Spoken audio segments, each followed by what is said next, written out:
हाँ जी, नमस्कार दोस्तों। मैं अशोक चपराना ताज करियर इंस्टीट्यूट में आप सभी का हार्दिक स्वागत और अभिनंदन करता हूँ। मित्रों, जिला दर्शन में जो आज हम बात करेंगे वो करौली जिले की करेंगे। ठीक है। करौली जिले के अगर हम प्राचीन नाम देखें, प्राचीन नाम देखते हैं इसके सबसे पहले। तो प्राचीन नाम था इसका कल्याणपुर, कल्याणपुर या कल्याणपुरी। ठीक है। प्राचीन नाम क्या था इसका? कल्याणपुरी था या कल्याणपुर, कल्याणपुर। ठीक है। और एक नाम था इसका गोपाल पाल, गोपाल पाल। जो प्राचीन नाम थे वो कल्याणपुरी और कल्याणपुर था। ठीक है। और एक क्या था? गोपालपुर। ठीक है। इस कल्याणपुरी की जो इस समय स्थापना की थी वो की थी अर्जुन पाल ने। स्थापना किसने की थी? अर्जुन पाल ने की थी। अर्जुन पाल।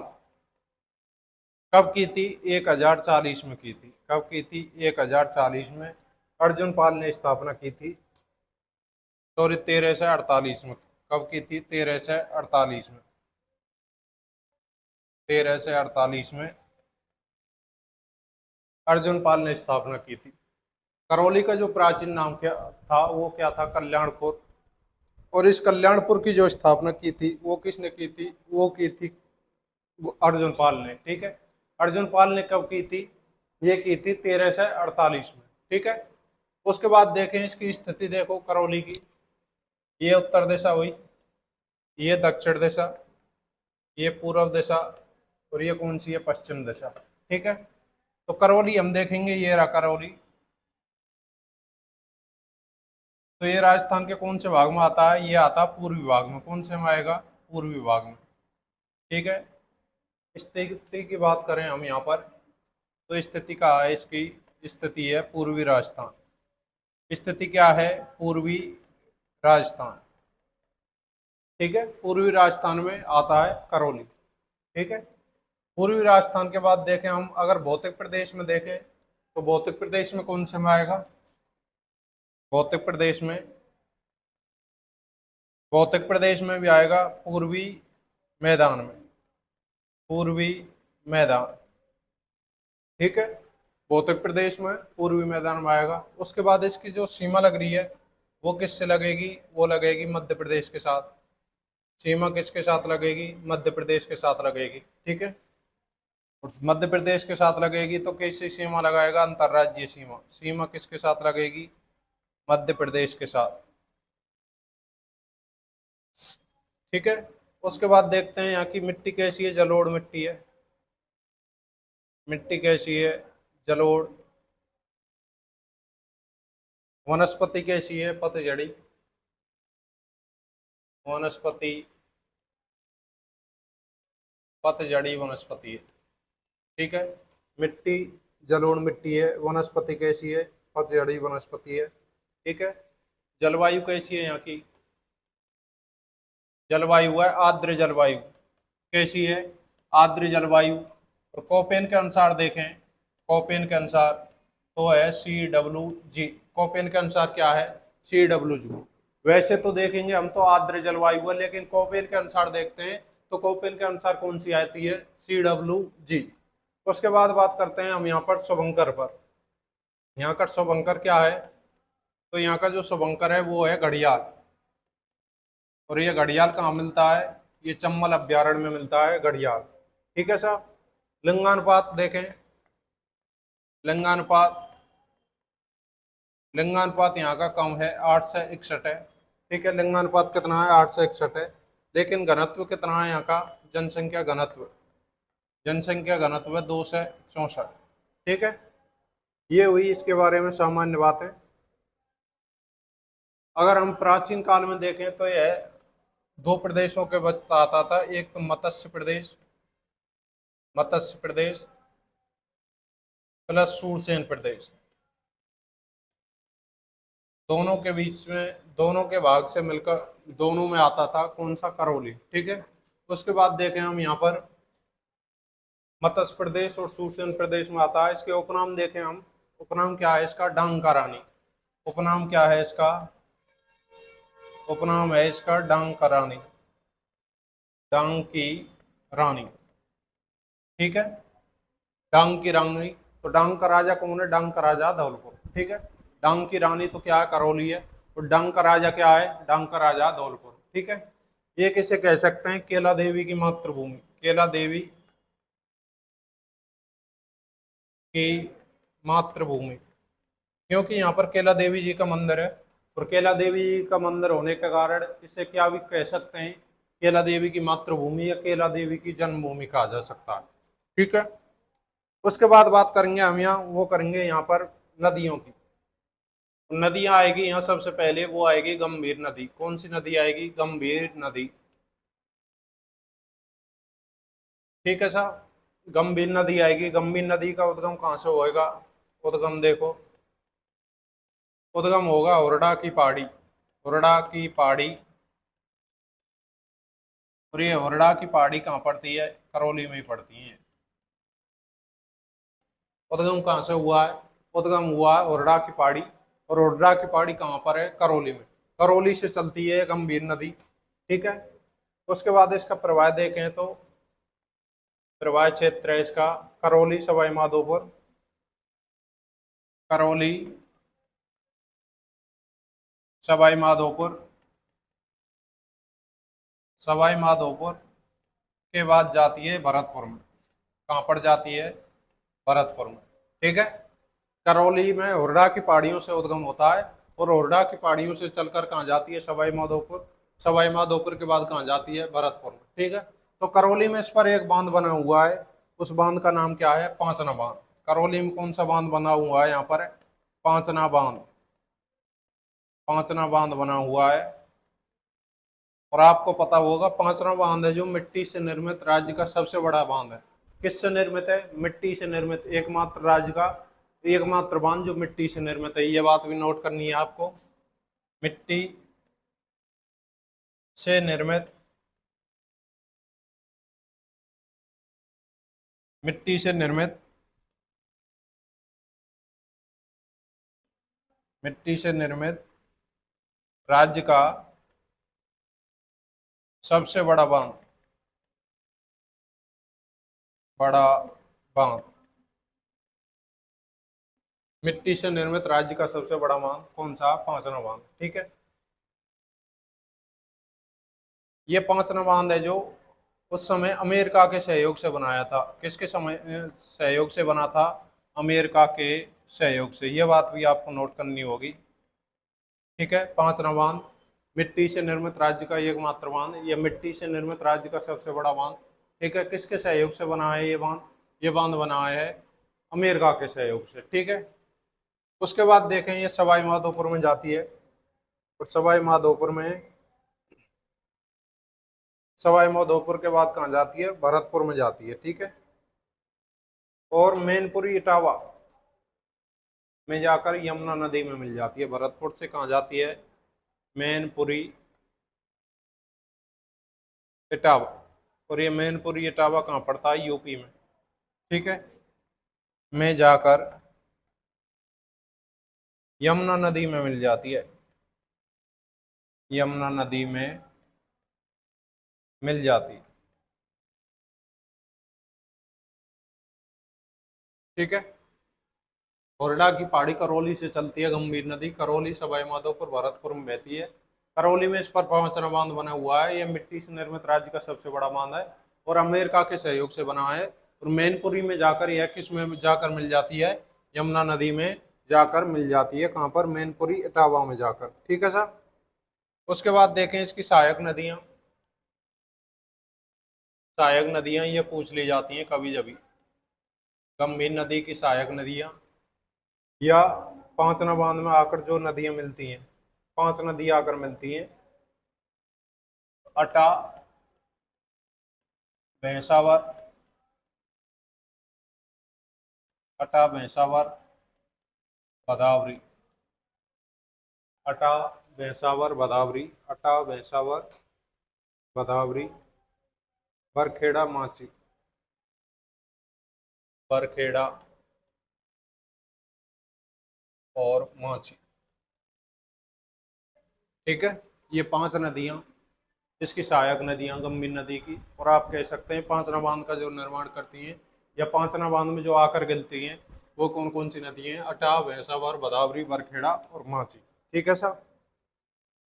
नेक्स्ट बात करते हैं यहाँ पर, वो आएगी पार्वती द्वितीय। एक तो पार्वती नदी है खाली, लेकिन यहाँ कौन सी है? पार्वती द्वितीय। उस पार्वती द्वितीय का जो उद्गम होगा वो होगा छावर गांव की पहाड़ियां। उद्गम कहाँ से होगा? छावर गांव की पहाड़ियां।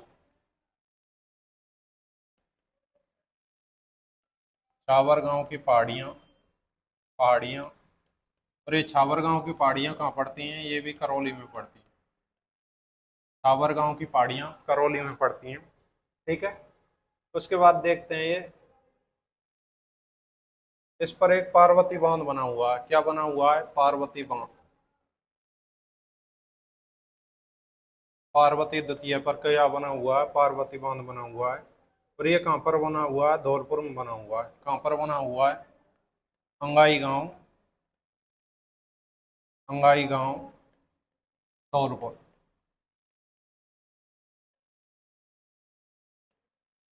छावर गांव की पहाड़ियां करौली से चलती है, और करौली में चलने के बाद करौली धौलपुर जाती है, और धौलपुर में इस पर क्या बंधा हुआ है? पार्वती बांध बना हुआ है। ठीक है। अंगाई गांव धौलपुर में।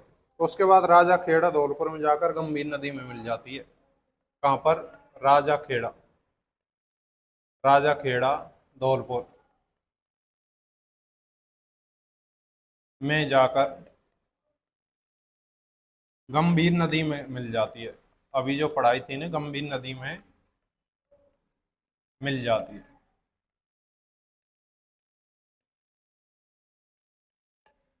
ठीक है।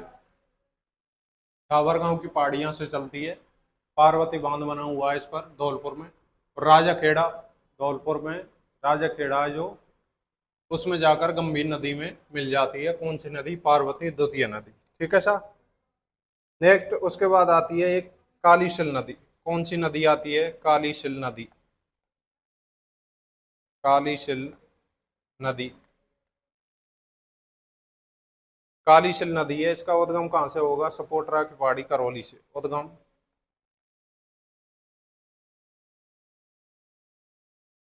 सपोटरा की पहाड़ी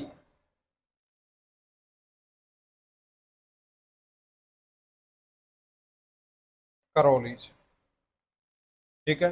उद्गम इसका भी कहाँ से होता है? सपोटरा की पहाड़ी करौली से हो रहा है।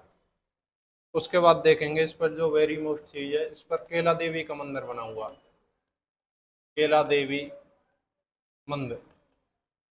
और ये क्वेश्चन कई बार पूछ लिया जाता है कि केला देवी का जो मंदिर बना हुआ है वो किस नदी के किनारे बना हुआ है।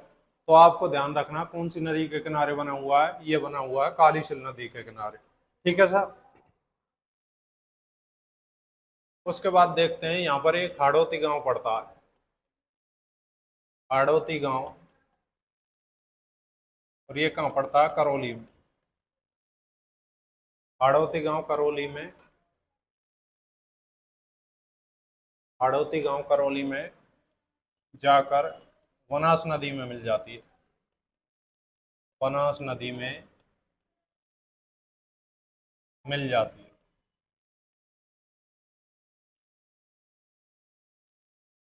हाड़ौती गांव करौली में जाकर कौन सी नदी में जाकर मिल जाती है? बनास नदी में मिल जाती है। ठीक है सर। उसके बाद आता है यहाँ पर केला देवी अभ्यारण्य। केला देवी अभ्यारण्य। और ये केला देवी अभ्यारण्य इसकी स्थापना कब की थी? स्थापना हुई थी इसकी 1983 में। स्थापना कब हुई थी? 1983 में इसकी स्थापना हुई थी। ठीक है। यहाँ पर धोकड़ा वन मिलता है। कौन सा वन मिलता है? धोकड़ा वन। और धोकड़ा वन मिलता है, इसे डांगलैंड कहते हैं। क्या कहते हैं? डांगलैंड। इस अभ्यारण्य क्या कहा जाता है? डांगलैंड कहते हैं। ठीक है। केला देवी का मंदिर बना हुआ है यहीं पर, और उसी के नाम पर यहाँ कौन सा अभ्यारण्य है? केला देवी अभ्यारण्य है। और केला देवी अभ्यारण्य में कौन से वन मिलते हैं? धोकड़ा वन मिलते हैं। और इन धोकड़ा वन मिलने के कारण केला देवी अभ्यारण्य क्या कहा जाता है? डांगलैंड कहा जाता है। ठीक है साहब। उसके बाद यहाँ पर आता है चंबल अभ्यारण्य। कौन सा अभ्यारण्य आएगा? चंबल अभ्यारण्य।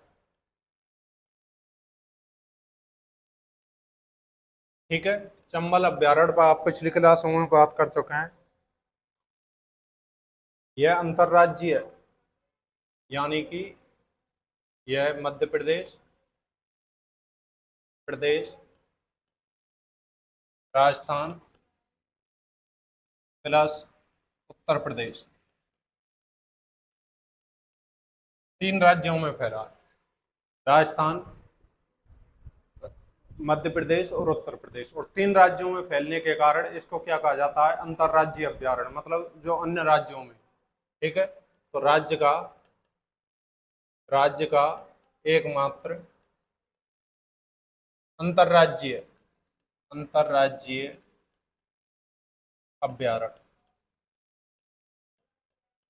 ठीक है, पहला क्वेश्चन तो क्या बन गया? ये राज्य का एकमात्र अंतर्राज्यीय अभ्यारण्य कौन सा है? चंबल अभ्यारण्य। ठीक है, उसके बाद ये जो राजस्थान में बह रहा है, राजस्थान में है इसकी कोटा बूंदी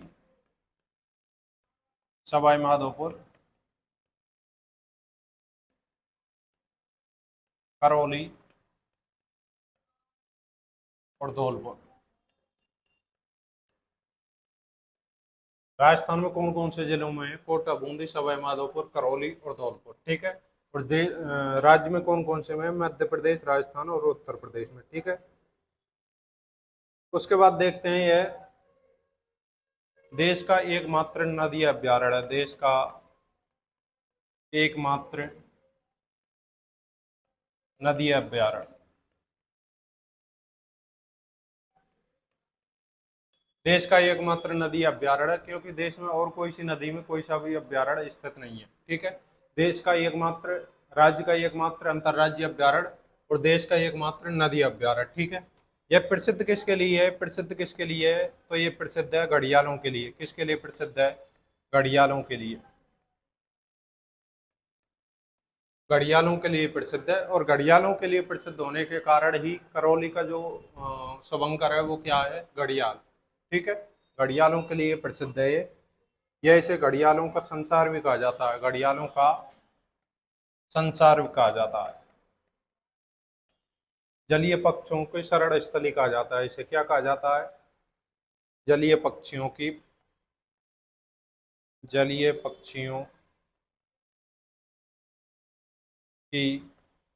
शरण स्थली और प्रजनन स्थली। जलीय पक्षियों क्या कहा जाता है इसे? शरण स्थली या प्रजनन स्थली कहा जाता है इसको। ठीक है, घड़ियालों का संसार कहा जाता है। उसके बाद देखें इसमें मिलते हैं, एक तो गांगेसूस मिलता है। गांगेसूस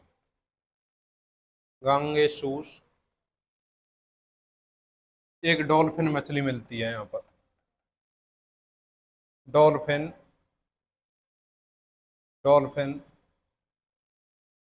मछली, गांगे डॉल्फिन कह सकते हैं इसको। गांगे डॉल्फिन।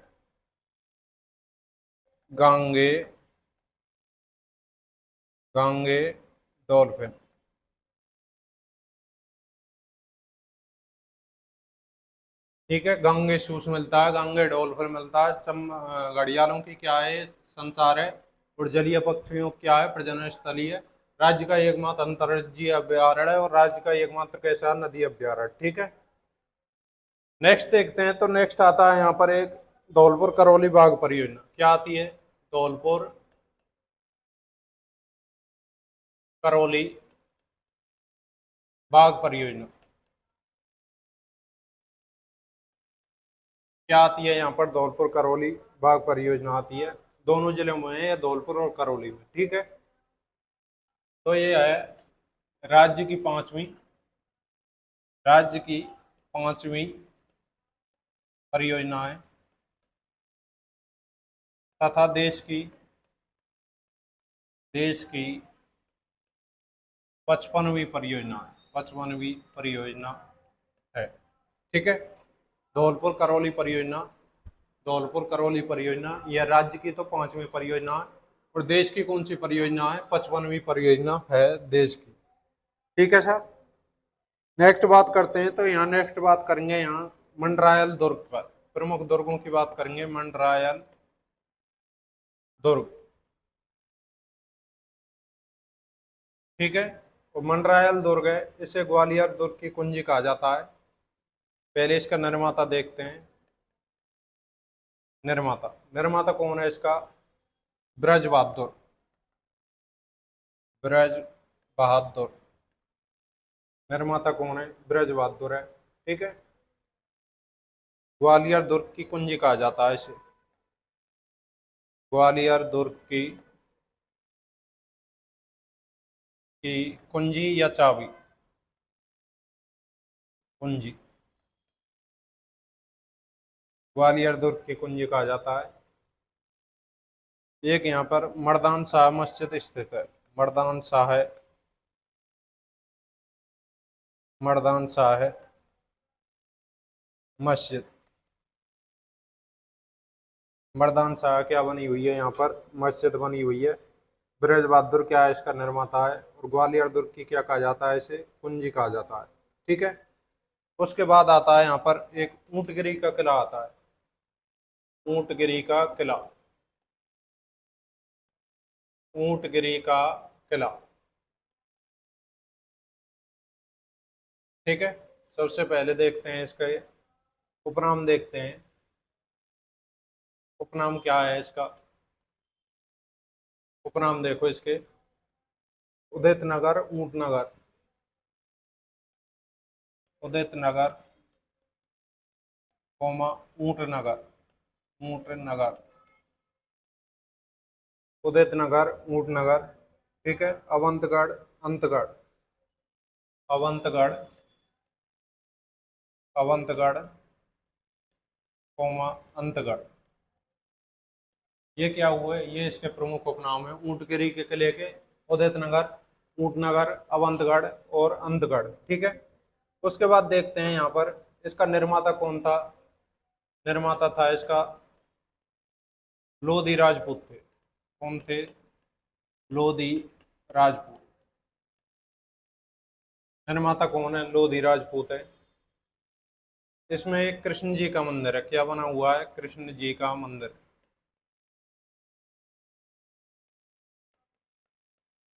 इस दुर्ग में क्या बना हुआ? कृष्ण जी का मंदिर बना हुआ है। और इसका निर्माता है जो मंदिर का, वो है गोपाल दास। इस मंदिर का निर्माता कौन है? गोपाल दास। गोपाल दास क्या है? इस कृष्ण जी के मंदिर का निर्माता है, ठीक है सर। उसके बाद आता है यहाँ पर एक और किला आता है, रामअठला किला, रामअठला किला। छोटे छोटे किले हैं। एक किला आएगा यहाँ पर बहादुरपुर का किला, बहादुरपुर का किला, रामअठला किला, बहादुरपुर का किला। उसके बाद आता है यहाँ पर एक देवगिरी, देवगिरी या उदगीर किला, उदगीर किला, ठीक है। इसका उपनाम एक और है, संकट मोचन या आपातकालीन किला, संकट मोचन, संकट मोचन या आपातकालीन किला, आपातकालीन किला। ये इसके उपनाम हुए, देवगिरी का किला, उदगीर किला, संकट मोचन किला या आपातकालीन किला, ठीक है सर। उसके बाद नेक्स्ट बात करते हैं यहाँ पर एक राजा गोपाल सिंह की छतरी बनी हुई है यहाँ पर, राजा गोपाल सिंह की छतरी। ये कहाँ बनी हुई है? ये करौली में बनी हुई है। एक यहाँ पर कबीर शाह दरगाह बनी हुई है, कबीर शाह दरगाह, ये दोनों करौली में बने हुए हैं, इस दुर्ग में नहीं बन रहे, कहीं दुर्ग में जाना, इस दुर्ग में नहीं बने हुए हैं, ये अलग बने हुए हैं। उसके बाद आती है यहाँ पर एक केला देवी, देखो पहले केला देवी का मंदिर, केला देवी का मंदिर। और ये जो केला देवी का मंदिर है, ये मैंने अभी बताया था कौन सी नदी के किनारे है, नदी कालीसिल, कालीसिल नदी है। ठीक है। पर्वत देखें तो त्रिकूट पर्वत है। पर्वत कौन सा है? त्रिकूट की पहाड़ी या त्रिकूट पर्वत, कालीसिल नदी, त्रिकूट पर्वत। उसके बाद देखें इसका निर्माता कौन था? निर्माता था इस मंदिर का गोपाल दास, गोपाल दास। ठीक है, निर्माता कौन था? गोपाल दास। लेकिन 1900 में करवाया था इस मंदिर का निर्माण। लेकिन इस मंदिर में जो मूर्ति बनवाई थी, तो वो मूर्ति स्थापना की थी, वो की थी केदारगिरी नामक योगी ने, केदारगिरी योगी ने। दोनों में अंतर है। देखो, जो मंदिर का जो निर्माण करवाया था वो तो किसने करवाया था? गोपाल दास ने। लेकिन जो मूर्ति है, उस मूर्ति की जो स्थापना करवाई थी वो केदारगिरी नामक ब्राह्मण ने करवाई, केदारगिरी नामक योगी ने करवाई थी। ठीक है।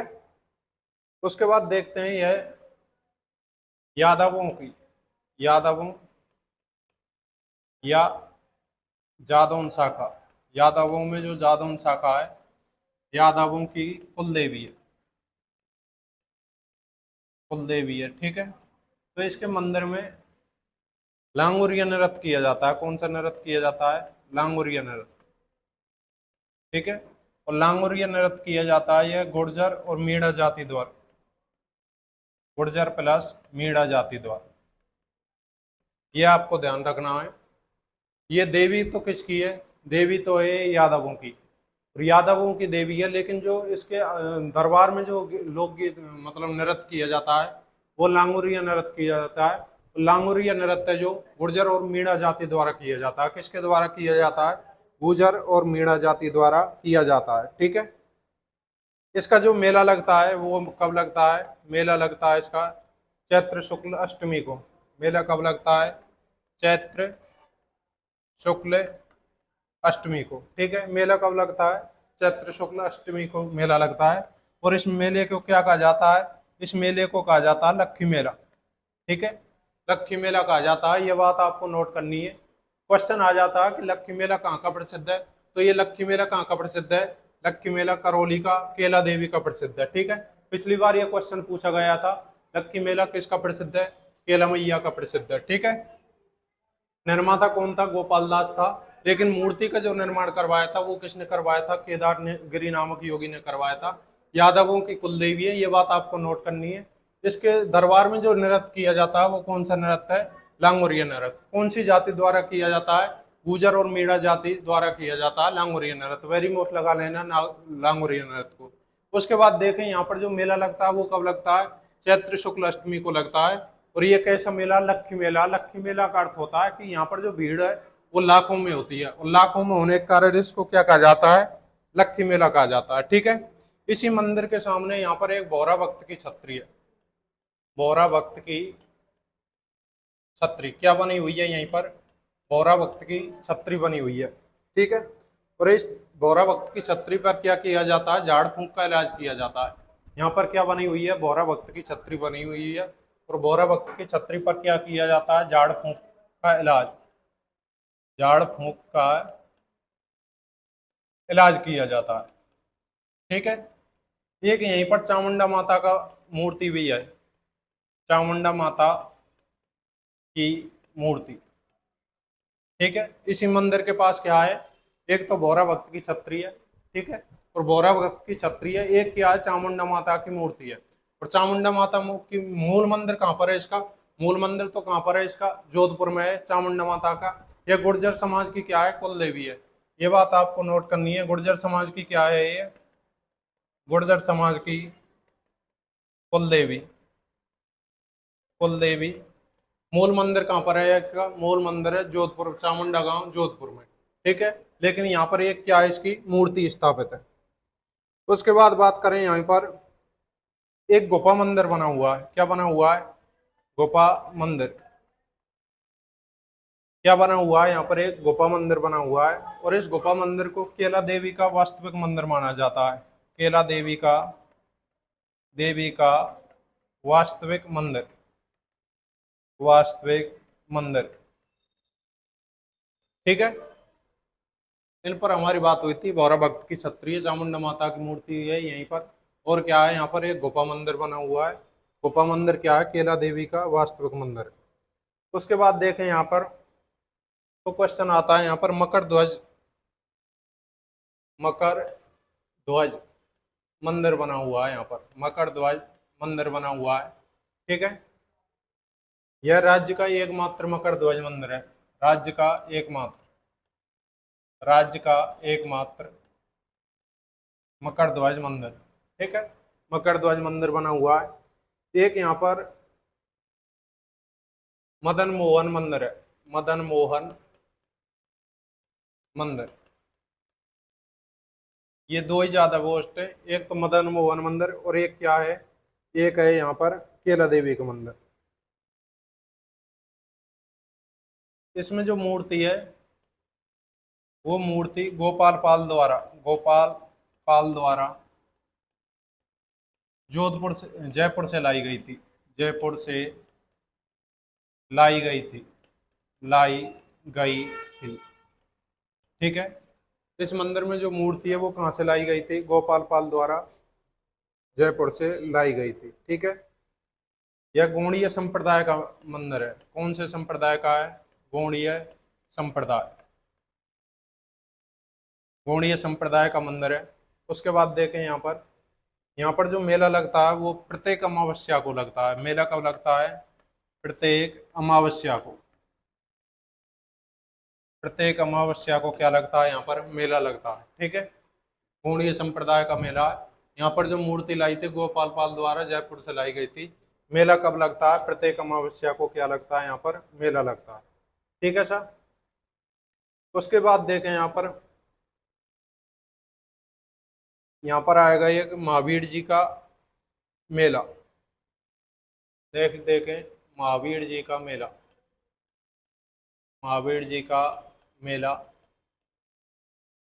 और ये महावीर जी का मेला है जो कब लगता है? चैत्र शुक्ल मेला लगता है। चैत्र शुक्ल 13, चैत्र शुक्ल 13 से वैशाख शुक्ल 2 तक। ठीक है। चैत्र शुक्ल 13 से वैशाख शुक्ल 2 तक लगता है ये। ठीक है। यह जैन मंदिर है। महावीर जी की मूर्ति है तो जैन मंदिर तो होगा ही है, ऑटोमेटिक जैन मंदिर है। उसके बाद देखें यहाँ का जो इस मंदिर का जो निर्माता है, निर्माता वो है अमरचंद बिलाला। अमरचंद बिलाला निर्माता कौन है इसका? अमरचंद बिलाला है। ठीक है। यहाँ का जो मुख्य आकर्षण है वो है यहाँ की रथ यात्रा। रथ यात्रा निकाली जाती है इस मेले में। और ये रथ यात्रा जो मुख्य आकर्षण केंद्र है इसका महावीर जैन मंदिर का। ठीक है सर। उसके बाद देखें यहाँ पर एक आता है यहाँ पर महावीर शिवरात्रि पशु मेला। महावीर शिवरात्रि पशु मेला क्या आता है यहाँ पर? महावीर शिवरात्रि पशु मेला। ये कब लगता है? फाल्गुन कृष्ण 13 को, फाल्गुन कृष्ण 13 को। ठीक है। महावीर शिवरात्रि पशु मेला लगता है। नेक्स्ट देखते हैं यहाँ पर इसी जिले से संबंध आता है एक सुंदर सिंह गुर्जर का। सुंदर सिंह गुर्जर। ठीक है। सुंदर सिंह गुर्जर का नाम आपने खूब सुना होगा। इनका संबंध किससे आता है? पैरा ओलंपिक भाला फेंक से, पैरा ओलंपिक, पैरा ओलंपिक भाला फेंक, भाला फेंक खिलाड़ी हैं ये पैरा ओलंपिक, इनका ये हाथ कटा हुआ है, ठीक है। इन्होंने पेरिस पैरा ओलंपिक में, पेरिस पैरा ओलंपिक में, पेरिस पैरा ओलंपिक में इन्होंने पेरिस पैरा ओलंपिक में कौन सा पदक जीता था? कांस्य पदक जीता था, कांस्य पदक जीता था। कब जीता था? पेरिस पैरा ओलंपिक में। पैरा ओलंपिक भाला फेंक के खिलाड़ी हैं, ये आपको ध्यान रखना, एक भाला फेंक का खिलाड़ी हैं, और इनका संबंध कहाँ से आता है? इनका संबंध आता है करौली से, ठीक है। उसके बाद देखते हैं यहाँ पर, वो देखेंगे यहाँ पर एक मदन पाल राजा थे, मदन पाल, और इन मदन पाल ने 1857 में अंग्रेजों की सहायता की थी, अंग्रेजों की सहायता की थी, सहायता की थी। और आपने देखा होगा जब कोटा की क्रांति होती है, कोटा की क्रांति होती है 15 अक्टूबर को, उस समय क्या हुआ था? जब राम सिंह को बंधक बना लिया था, तो अंग्रेज जो मदन पाल की सेना लेकर गए थे, और मदन पाल की सहायता से राम सिंह द्वितीय को यहाँ से क्या कराया था? मुक्त कराया था। उसके बाद अंग्रेजों ने क्या किया था? इसको तोपों की सलामी, 17 तोपों की सलामी दी थी, 17 तोपों की सलामी, है ना, 17 तोपों की सलामी तथा जीसीआई की उपाधि, जीसीआई की उपाधि दी थी। ये चीज ध्यान रखनी है आपको, अंग्रेजों की सहायता की थी इसलिए इन्हें 17 तोपों की सलामी दी जाती है, दी थी अंग्रेजों ने, और GCI grand commission of India की उपाधि दी थी मदन पाल को, ठीक है। उसके बाद देखते हैं यहाँ पर एक हरबख्श पाल राजा आता था, हरबख्श पाल, ठीक है। और इस हरबख्श पाल ने क्या किया था? ईस्ट इंडिया कंपनी से समझौता किया था 1817 में, ईस्ट इंडिया कंपनी से समझौता, समझौता किया, ईस्ट इंडिया कंपनी से क्या किया था? समझौता किया था 1857 में। और राज्य की ये प्रथम रियासत थी, राज्य की प्रथम रियासत, यह आपको ध्यान रखना कौन सी थी? करौली, जिसने ईस्ट इंडिया कंपनी से समझौता किया था। राज्य की प्रथम रियासत थी जिसने ईस्ट इंडिया कंपनी से समझौता किया था, कौन सी है? करौली। कब किया था? 1817 में। उस समय राजा कौन था? राजा हरबख्श पाल थे, ठीक है। नेक्स्ट देखते हैं यहाँ पर एक कन्हैया की ख्याल प्रसिद्ध है, कन्हैया ख्याल, क्या प्रसिद्ध है यहाँ पर? कन्हैया की ख्याल है, या इसे कन्हैया दंगल कहा जाता है, कन्हैया दंगल कहा जाता है, ठीक है। यह क्या है? लोक संगीत है, लोक संगीत है, क्या है यह एक लोक संगीत है, ठीक है सर।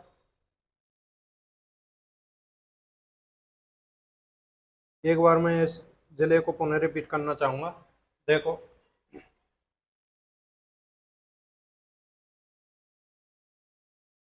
करौली, प्राचीन नाम क्या है? कल्याणपुर,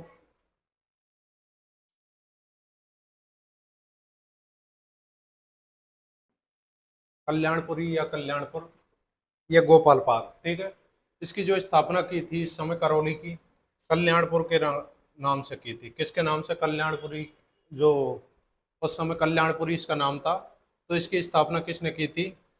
स्थापना की थी इसकी अर्जुन पाल ने, ठीक है। स्थिति देखे पूर्वी राजस्थान भौतिक प्रदेश से पूर्वी मैदान में, सीमा मध्य प्रदेश के साथ रखती है, मिट्टी कैसी है यहाँ की? जलोढ़ मिट्टी है, ठीक है। ये स्थिति देख लो आप। उसके बाद देखेंगे यहाँ पर वनस्पति पतझड़ी, जलवायु आर्द्र, कोपेन के अनुसार CWG, शुभंकर घड़ियाल, लिंगानुपात 8 से 61, घनत्व 2 से 64, और मत्स्य प्लस सूरसेन दोनों प्रदेशों को क्या था? ये संयुक्त भाग में आता था। उपनाम क्या है इसका? डांग की रानी। तो डांग का राजा कौन है? धौलपुर, डांग का राजा, चम्बल, ओ धौलपुर।